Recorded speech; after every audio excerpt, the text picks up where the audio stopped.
विद्यालय की online classes में आपका फिर से हार्दिक स्वागत है। जैसे अभी अपन 9th क्लास का जो 2 पोएम और पढ़ ली थी, एक टॉपिक अपन ने ग्रामर का पहले पढ़ लिया था, अब दोबारा अपन फिर वापस ग्रामर का टॉपिक ले रहे हैं। ठीक है, ग्रामर का टॉपिक है अपना current form of the verb. Current form of the verb के आपके क्वेश्चन आएंगे 4। किससे संबंधित होते हैं क्वेश्चन आपके? टेंस से। टेंस होता है, टेंस के जो क्वेश्चन आते हैं वो किस रूप में आते हैं? Correct form of the verb, सही वर्बों का चुनाव करना होता है, सही वर्ब भरनी होती है कि सही क्रिया कौन सी आएगी। ठीक है, अब सही क्रिया कौन सी आएगी उसके लिए क्या एडवर्ब्स की जरूरत पड़ती है? किसकी जरूरत पड़ती है? एडवर्ब्स। एडवर्ब्स मतलब होता है पहचान। पहचान के रूप में क्या शब्द मिलेंगे जो अपन को टेंस लगाना पड़ेगा। ठीक है, तो क्या है? टेंस है, तो टेंस से संबंधित जो क्वेश्चन आते हैं वो current form of the verb के रूप में आते हैं। ठीक है, ये ग्रामर का टॉपिक है, current form of the verb के रूप में आते हैं। इसमें क्या एडवर्ब्स दी जाती है? क्या दी जाती है? एडवर्ब। सेंटेंस में कहीं पर भी एडवर्ब्स दी जाती है। सेंटेंस के शुरू में भी हो सकती है, मिडिल में भी हो सकती है और लास्ट में भी हो सकती है। एडवर्ब्स कौन सी होती है? देखो रूल फर्स्ट, एडवर्ब्स क्या है? यदि आपको सेंटेंस में, यदि आपको अंग्रेजी का जो current form of the verb से संबंधित जो सेंटेंस आया है, जो वाक्य आया है, उसके अंदर यदि आपको always, never, often, sometimes, usually, occasionally, generally, every plus time, जैसे एवरी प्लस टाइम मतलब होता है जैसे एवरी ईयर, ठीक है, every day, every winter, every month, every week, ठीक है, एवरी संडे, यानी इस तरह के एवरी प्लस टाइम दे दिया जाएगा। ठीक है, इसी प्रकार फ्रीक्वेंटली, हार्डली, हैबिचुअली, रेगुलरली, ठीक है, इसी प्रकार का normally, once a week, once plus time कौन होता है? Once a week, once a month, once a day, ठीक है, इस तरह के वंस प्लस टाइम। आगे बात समझ। इसी प्रकार twice plus time, twice a week, twice a month, twice a year, ठीक है, इसी प्रकार ऑन मंडे, ऑन संडेज, इसी प्रकार डेली। ये एडवर्ब्स है, डेली। ये एडवर्ब्स यदि आती है, अगर ये एडवर्ब्स यदि सेंटेंस में आती है, कहीं पर भी आए, अगर ये एडवर्ब सेंटेंस में कहीं पर भी आती है तो टेंस कौन सा होता है? प्रेजेंट इंडेफिनिट टेंस होता है। कौन सा टेंस होता है? Present indefinite tense. कौन सा टेंस होता है? प्रेजेंट इंडेफिनिट टेंस होता है। अगर ये एडवर्ब्स कहीं पे भी आती है आपके सामने सेंटेंस के अंदर, तो टेंस कौन सा होता है? प्रेजेंट इंडेफिनिट टेंस होता है। प्रेजेंट इंडेफिनिट टेंस में किसके ऊपर किया जाता है? सब्जेक्ट यानी कर्ता। यदि सब्जेक्ट एक वचन है, यदि सब्जेक्ट एक वचन है तो वर्ब फर्स्ट में क्या लगाते हैं अपन? एस या ईएस। क्या लगाते हैं? एस या ईएस। यदि सब्जेक्ट एक वचन है तो क्रिया में क्या लगाएंगे अपन? वर्ब फर्स्ट या क्रिया में क्या लगाएंगे? एस या ईएस। यदि मान लो सब्जेक्ट बहुवचन है, यदि सब्जेक्ट क्या है? बहुवचन है, तो किसका प्रयोग करेंगे? केवल वर्ब की फर्स्ट फॉर्म का। किसका प्रयोग करेंगे? वर्ब की फर्स्ट फॉर्म का। सब्जेक्ट यदि एक वचन है तो वर्ब फर्स्ट में क्या लगाएंगे? या तो एस या ईएस। तो यदि मान लो सब्जेक्ट बहुवचन है तो क्रिया में ना तो एस लगेगा ना ईएस लगेगा, केवल क्या उतरेगी? वर्ब की फर्स्ट फॉर्म। ये नियम है, ये रूल फर्स्ट नियम है प्रेजेंट इंडेफिनिट टेंस का। यदि आपको ये एडवर्ब्स दी गई हो सेंटेंस में, यदि आपको ये एडवर्ब्स किसी भी सेंटेंस में सेंटेंस के अंदर कहीं पर भी दी गई हो तो कौन सा टेंस होता है? प्रेजेंट इंडेफिनिट टेंस होता है।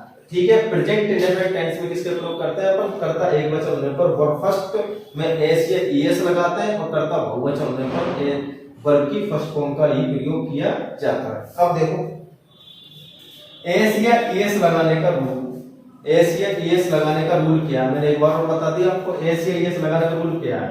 देखो, यदि एस या ईएस लगाने का रूल, यदि मान लो क्रिया के अंत में O, double O, S H, C H, X, double S, ठीक है, अगर क्रिया के अंत में O, double O, S H, C H, X, double S, अगर ये शब्द दे रखे क्रिया के अंत में तो क्रिया में क्या लगाएंगे? ईएस। क्या लगाएंगे? ईएस। और अगर ये शब्द नहीं दे रखे तो क्रिया में क्या लगाएंगे? एस। लेकिन क्या? कर्ता एक वचन होने पर। कर्ता बहुवचन होगा तो क्रिया में ना तो एस लगेगा ना ईएस लगेगा। जैसे वॉच, वॉच में क्या आ रहा? सी एच आ रहा, तो तो CH आ रहा तो इसमें क्या जोड़ देंगे अपन ES, तो क्या हो जाएगी ये वॉचेज। ठीक है, जैसे टीच, टीच में भी क्या आ रहा CH, तो इसमें भी क्या जोड़ देंगे अपन ES, तो ये क्या हो जाएगी टीचेज। जैसे कुक, कुक में क्या आ रहा अंत में के, क्या आ रहा के, इनमें से नहीं है, इनमें से नहीं है के, तो इसमें क्या जोड़ देंगे अपन केवल एस, तो ये हो जाएगी कुक्स। तो क्या है एस या ईएस जोड़ने का नियम ये है, यदि क्रिया के अंत में O double O S S C H X double S अगर हो तो क्रिया में ईएस जोड़ते हैं कर्ता एक वचन होने पर। ठीक है, और अगर ये शब्द नहीं है तो क्रिया में क्या जोड़ेंगे एस, लेकिन कब कर्ता एक वचन होने पर। और यदि कर्ता बहुवचन है, यदि सब्जेक्ट प्लूरल है, यदि सब्जेक्ट बहुवचन है तो ना तो उसमें एस जोड़ेंगे ना उसमें ईएस जोड़ेंगे, केवल क्या उतरेगी वर्ब की फर्स्ट फॉर्म, केवल क्या उतरेगी वर्ब की फर्स्ट फॉर्म, उसमें एस या ईएस नहीं जोड़ेंगे। केवल ये याद रखो सिंगुलर सब्जेक्ट है, एक वचन सब्जेक्ट है तो एस या ईएस जोड़ना है, और यदि मान लो बहुवचन सब्जेक्ट है तो केवल वर्ब की फर्स्ट फॉर्म का ही प्रयोग करना है। एस या ईएस का नियम मैंने ये बता दिया। ठीक है, अब उदाहरण देखते हैं। राम गो क्रिया दे दी, कोष्टक में आपको ऐसे क्रिया दी जाएगी, इसमें भर देंगे। ठीक है, टू स्कूल, ठीक है, डेली, यहां पर एडवर्ब क्या दे रखी है डेली, डेली इसमें है क्या, डेली इसमें ये रहा। इनमें से कोई से भी शब्द आ जाए एडवर्ब के रूप में सेंटेंस में कहीं पर भी, इसमें से कोई से भी शब्द आ जा एडवर्ब के रूप में कहीं से भी आ जाए, कहीं पर भी आ जाए। ठीक है, इनमें से कोई से भी शब्द आपको कहीं पर भी मिल जाए इसके रूप में एडवर्ब के रूप में, तो डेली मिल गया, डेली है तो तुरंत ही एडवर्ब देखते ही, तुरंत ही एडवर्ब देखते ही कौन सा टेंस याद आ जाना चाहिए आपको, ये टेंस कौन सा है, प्रेजेंट इंडेफिनिट टेंस है। कौन सा टेंस है ये, प्रेजेंट इंडेफिनिट टेंस है। कौन सा टेंस है, प्रेजेंट इंडेफिनिट टेंस है। इससे पता करा अपन ने डेली, डेली की आ गई एडवर्ब, एडवर्ब अपनी डेली आ गई तो प्रेजेंट इंडेफिनिट टेंस पता कर ले, डेली इसमें दे रखा, टेंस प्रेजेंट इंडेफिनिट है, इसलिए अब इसमें क्या भरेंगे अपन, या तो वर्ब की फर्स्ट फॉर्म भरेंगे या फिर वर्ब की फर्स्ट फॉर्म में एस या ईएस भरेंगे। ये किसके ऊपर डिपेंड है, सब्जेक्ट के ऊपर। यदि कर्ता एक वचन है तो वर्ब फर्स्ट में एस या ईएस लगाएंगे, और यदि कर्ता बहुवचन है तो केवल वर्ब की फर्स्ट फॉर्म का ही प्रयोग करेंगे। अब देखो कर्ता कौन है, कर्ता कौन है इसके अंदर, राम, राम कर्ता कौन है, एक वचन, राम कर्ता कौन है, एक वचन, एक वचन करता, एक वचन करता, क्रिया के अंदर किसके अंदर गो, गो के अंदर क्या आ रहा है ओ, गो के अंदर क्या आ रहा है ओ आ रहा है, क्रिया के अंत में क्या आ रहा है ओ आ रहा है। मैंने नियम बोला यदि क्रिया के अंत में O double O S S C H X double S अगर ये हो तो क्रिया में क्या जोड़ेंगे ईएस जोड़ेंगे, क्या जोड़ेंगे ईएस, तो इसमें ओ आ रहा है तो इसमें क्या जोड़ेंगे अपन ईएस जोड़ेंगे, लेकिन करता एक वचन, अगर बहुवचन होता तो इसमें ईएस नहीं जोड़ते। तो कर्ता एक वचन है इसलिए क्रिया में क्या जोड़ेंगे ईएस जोड़ेंगे, क्या जोड़ेंगे ईएस, इसमें क्या जोड़ देंगे अपन ईएस। क्यों जोड़ा ईएस, तो क्रिया के अंत में क्या आ रहा ओ, लेकिन कर्ता भी क्या है एक वचन। ठीक है, इधर देखो दूसरा सेंटेंस आई, अपन ने आई रख दिया, सब्जेक्ट आई रख दिया, गो टू स्कूल डेली, मैं डेली स्कूल जाता हूं। अब यहां पर डेली दे दिया, दोबारा डेली दे दिया, डेली इसमें है तो टेंस कौन सा हुआ, वही प्रेजेंट इंडेफिनिट टेंस।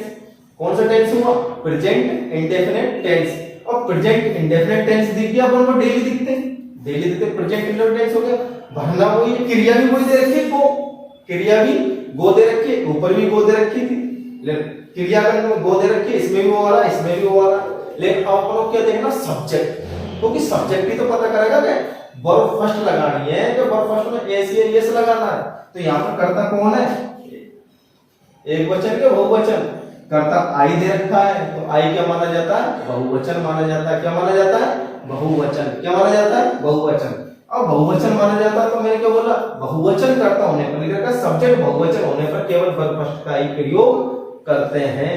ठीक है, तो यहाँ पर सब्जेक्ट बहुवचन है, बहुवचन होने पर क्या लगेगी वर्ब की फर्स्ट फॉर्म, चाहे क्रिया के अंदर ओ क्यों ना आ रहा हो, चाहे क्रिया के अंदर ओ आ रहा हो, डबल ओ आ रहा हो, एस एच आ रहा हो, सी एच आ रहा हो, एक्स आ रहा हो, डबल एस आ रहा हो, लेकिन इसमें अपन क्या नहीं जोड़ेंगे, ईएस नहीं जोड़ेंगे। क्यों नहीं जोड़ेंगे, क्योंकि सब्जेक्ट यहाँ पर कौन है, बहुवचन है। अगर यह सब्जेक्ट एक वचन होता, अगर यह सब्जेक्ट एक वचन होता, ऊपर की तरफ का राम, राम एक वचन है इसलिए अपन ने क्रिया पे जोड़ दिया ईएस। क्यों जोड़ा ईएस, क्योंकि ओ पहचान दे रखी है। लेकिन यहाँ पर कर्ता बहुवचन है तो इसमें ना तो एस जोड़ेंगे ना ईएस जोड़ेंगे, केवल क्या उतरेगी वर्ब की फर्स्ट फॉर्म। तो वर्ब की फर्स्ट फॉर्म ऐसे कैसे उतार दो, गो की गो। ठीक है, अगला देखो, Raman visit the Taj Mahal every winter. तो एवरी प्लस टाइम दे रखा, ये relatable pattern. Every plus time, every day, every year, every week, every month, every Sunday. ठीक है, तो इसी प्रकार एवरी विंटर, विंटर मतलब क्या होता है, सर्दी। तो प्रत्येक सर्दियों में घूमने जाते हैं, भ्रमण करने या घूमने कहाँ जाते हैं, ताजमहल। तो यहाँ पर करता कौन है, रमन। रमन यहाँ पर एक वचन है बहुवचन है, एक वचन है। एक वचन है क्या लगाएंगे, एस या ईएस। अगर बहुवचन होता तो केवल क्या उतरती, कोष्टक क्रिया ऐसे कैसे उतार देते, मतलब वर्ब की फर्स्ट फॉर्म जो का त्यों उतार देते हैं। लेकिन यहाँ पर तो सब्जेक्ट कौन है, एक वचन है। अब एक वचन है तो इसमें क्या लगेगा, या तो एस या ईएस। तो यहाँ पर एस ईएस जब लगाएंगे फिर पहचान देखेंगे। क्रिया का अंत में क्या दे रखा, टी। अब टी क्रिया का अंत में दे रखा, तो टी इनमें है क्या, इनमें टी नहीं है। इनमें तो ये शब्द दे रखे हैं, अगर इनमें से ये शब्द होते तो इसमें क्या जोड़ते अपन, ईएस। लेकिन इसमें ये शब्द नहीं है, इसमें क्या दे रखा है, अंत में टी दे रखा है। तो ये शब्द नहीं है, तो इसमें केवल क्या जोड़ेंगे अपन, एस। क्या जोड़ेंगे, एस जोड़ेंगे। तो इसमें केवल एस जोड़ेंगे। क्यों जोड़ेंगे, सब्जेक्ट क्या है, एक वचन है। एक वचन होने पर क्या लगाएंगे, एस या ईएस।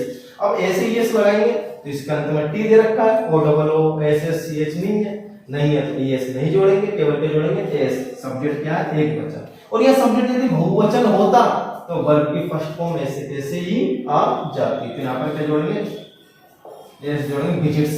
ठीक है, अगर यह सब्जेक्ट मान लो मैं रख देता यू, तो यू जोड़ देता, यू क्या है इसके अंदर बहुवचन है, तो यहाँ पर क्या उतार देता अपन, विजिट की विजिट उतार देता। ठीक है, यहाँ एक वचन करता, इसलिए एस एस लगाया, तो इसमें एस जोड़ दिया। क्यों जोड़ा एस, क्योंकि बात है क्रिया का अंत में ओ डबल ओ सी एच नहीं दे रखा।